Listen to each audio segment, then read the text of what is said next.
Masayang araw mga ka-PL. Parang pinanindigan na yata ni Ombudsman Boying Rimulya ang bend the law power nila mga kababayan na. Ito, video, panoorin po natin. Na-interview po siya ng mga media. Ngayon, binanggit niya na naman ulit mga kababayan ang bend the law. Ayan, bending the law daw mga kababayan, but not breaking the law. Yeah. Naniwala naman itong abogado sa isang gonggong na senador, mga kababayan. Mantakin ninyo yan. Nagpauto siya sa isang senador. Walang iba, kundi kay Erwin Tulfo. Binanggit lang yun ni Erwin Tulfo. Ngayon, pinandiganan niya na, mga kababayan. Kinarir niya na. Aba, nakakalungkot ang bansa natin. Meron tayong mga namumuno na bend din ang utak. Ito po ang caption ng balita. Basahin ko muna bago po ang video, mga kababayan. Bending but not breaking the law ayon kay Ombudsman Rimulya. Paliwanag ni Ombudsman Jesus Crispin Boying Rimulya ukol sa pahayag ng pagsang-ayon sa bending the law kamakailan o sinang-ayunan niya yun, di ba? Yung sinabi ni Erwin Tulfo. Kanyang iginiit na bagamat mayroong bending the law, tandaan niyo po mga kababayan iginiit niya po na meron di umanong bending the law. Okay? Nilinaw naman niya na hindi ito nangangahulugang pagsuway sa saligang batas. Okay? Klaruhin natin yan. Meron daw meron daw bending the law. Pero hindi daw po nangangahulugan na sinusuway nila ang saligang batas. Anong pinagkaiba ng dalawa? Tuloy ko yung basa. Nitong nakaraan lamang kasi, naganap ang pagdinig ng Senate Blue Ribbon Committee on flood control projects probe ay tinanong siya ng isang senador hinggil rito. Maaalalang nabanggit ni Senator Erwin Tulfo ang pagkonsidera sa bending the law na siyang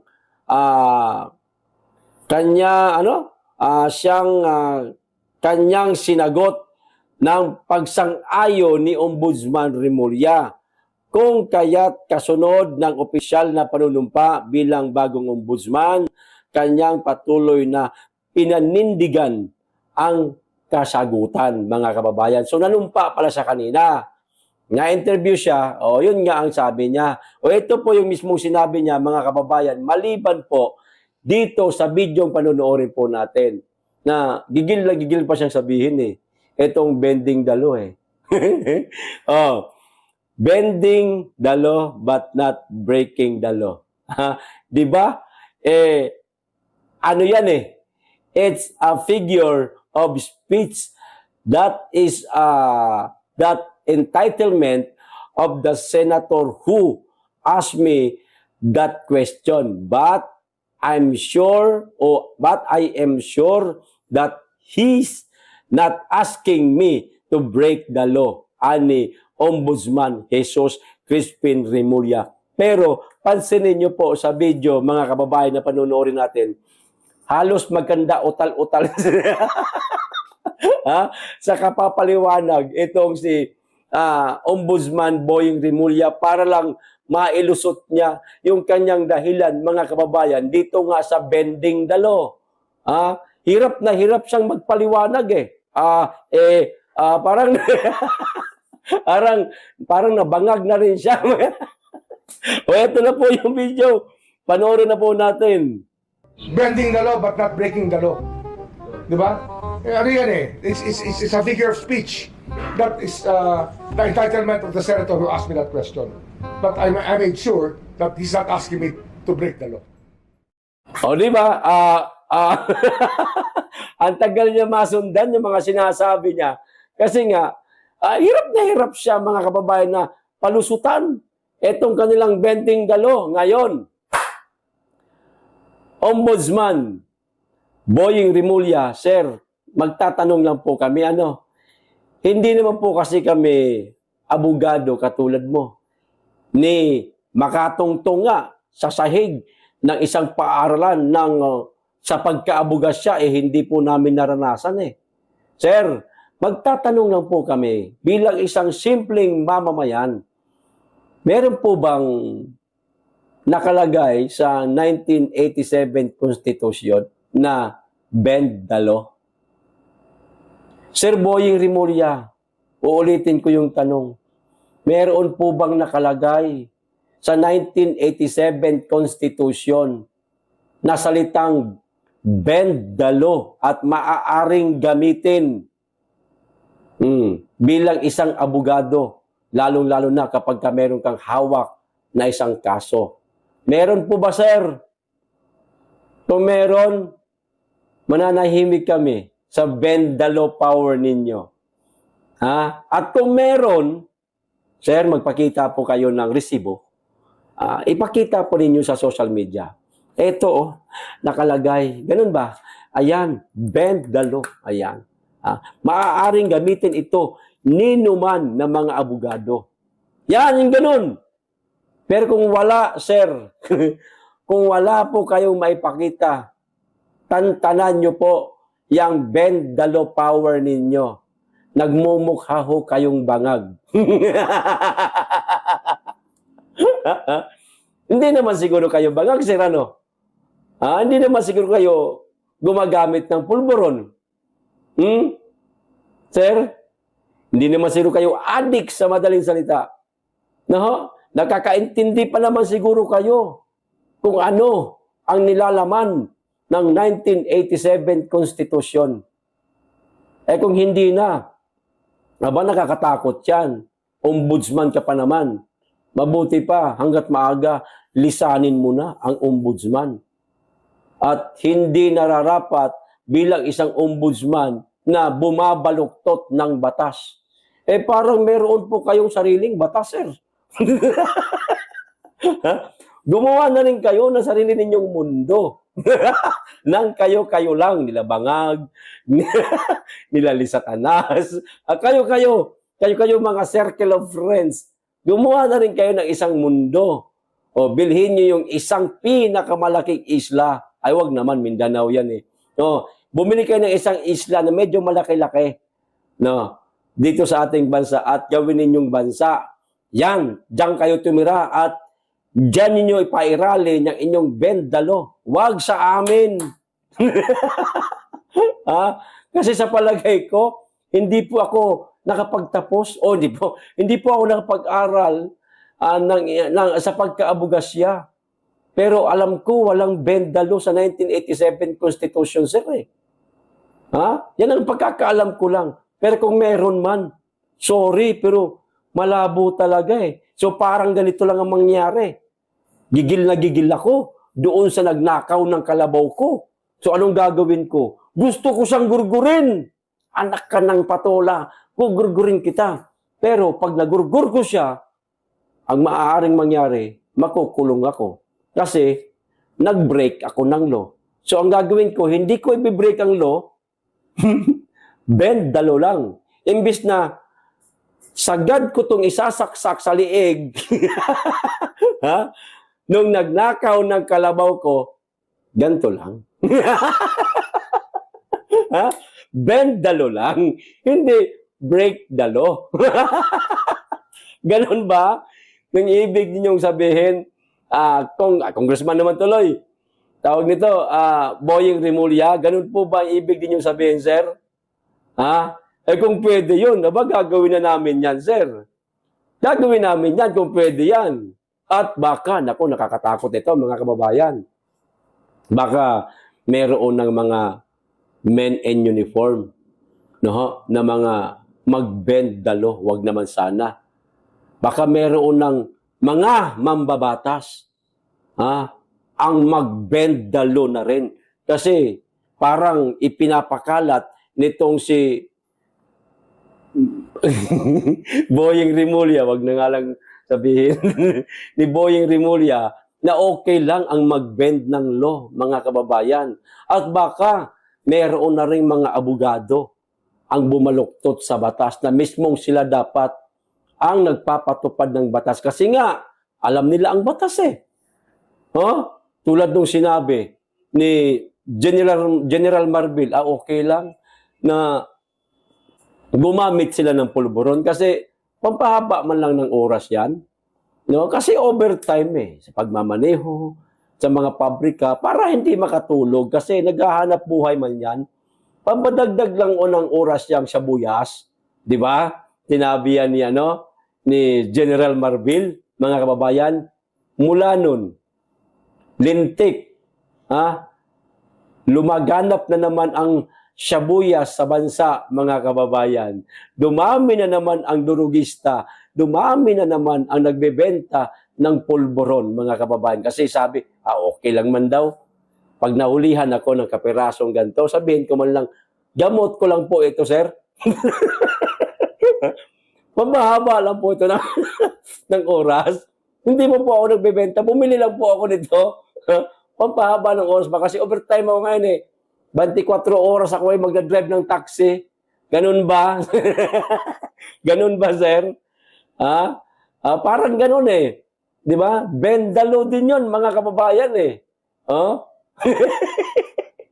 Aba, nakakatakot na nakakalungkot na po ang ating bansa, mga kababayan, kung ganyang klase ang mga namumuno sa ating bansa na sila mismo ay hindi na po sumusunod sa kung ano ang nakatala sa saligang batas ng Republika ng Pilipinas. Di ba? Hindi mo dapat binabaluktot ang batas. Saan ba nagmumula ang pagkawasak o pagkabali? Di bagay una, baluktot muna, mga kababayan, kagaya ng isang alambre. Alambre. Wala kang cutter, wala kang plies para maputol mo yung alambre. Anong gagawin mo? Ibe-bend mo siya. Bend dito, bend doon. Paulit-ulit mo siyang ibe-bend hanggang sa maputol. Di nag-break na siya. Di ba? Ganon. Saan ba nagmumula? Ang pagkabali. Di ba guys, sa pag-bend muna? Sir, ang patutunguhan ng lahat ng mga sinasabi mo yan na bendalo ay pagwasak po. Pagwasak sa law sa ating bansa. Nakakalungkot po. Sana, sir, itigilan nyo po yung inyong sinasabing bendalo. Baka maraming gumaya. Naloko na. Marami ng violator sa batas ang ating bansa. Di ba, mga kababayan? Ito pa, isang balita. Itong darating po na mga rally sa ating bansa, itong tinatawag nilang second wave, mga kababayan. Meron na pong nanawagan. Naku po, kayo na lamang pong humusga kung sino-sino itong mga binanggit niya. Mga kababayan, seryoso na to. Itong susunod na rally, naku, seryoso na ho ito. Nasa inyo po kung dadalaw kayo o hindi. Kung mananatili lang kayo sa social media. Kasi para sa akin, ang mga dapat manatili sa social media, nanunood lang, itong mga hindi na po makalakad. Yung hindi na po makatiis sa matagal na tayuan. Tayong mga malalakas pa naman, na kaya pa nating sumama sa mga rally, sumama ho tayo. Peaceful rally ho ito. Hindi po ito yung rally na tulad ng ginawa ng mga Gen Z na makikipagbardagulan sa mga kapulisan. Peaceful po ito. Sa madaling salita, hindi rin po natin kalaban ang mga men in uniform o mga kapulisan na siyang mangunguna sa seguridad sa mga araw na yan. Ito po yung video, panoorin po natin mga kababayan ang panawagan nitong isang merong malasakit po sa ating bansa. Ito na. Maraming organization sa military. Mayroong Association of Generals and Flag Officers, mga star rank officers. Mayroon ding luwakan graduates, PMA graduates. Mayroon ding forum ng PMA Alumni Association. Mayroon ding Star Forum. Napakarami sa military. Active na active, and in all those forums, in all those social groups, social media groups, maraming graduates ng PMA dyan. Simply because, hindi naman sa sinasabi namin kami lang, but we know that to serve the land properly, we must have integrity, honesty, and the sense of public service. Kulang na lang na sabihin namin na patriot kami, na katulad din ng iba. Kaya kung nakikita namin ang malawakang korupsyon, talagang nagagalit kami. Nakatulad din ng ibang Pilipino. At ngayon sa nangyayaring ito, I think many of us will be leading their organizations to go up in protest against the corruption that we have seen. So ayan na nga, mga kababayan. Military po yung binabanggit eh.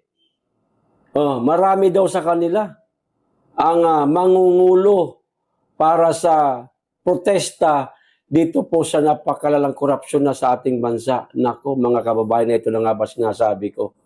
Kumilos na po sila. Alam mo naman natin yan eh, na marami pong mga men in uniform na nagagalit na.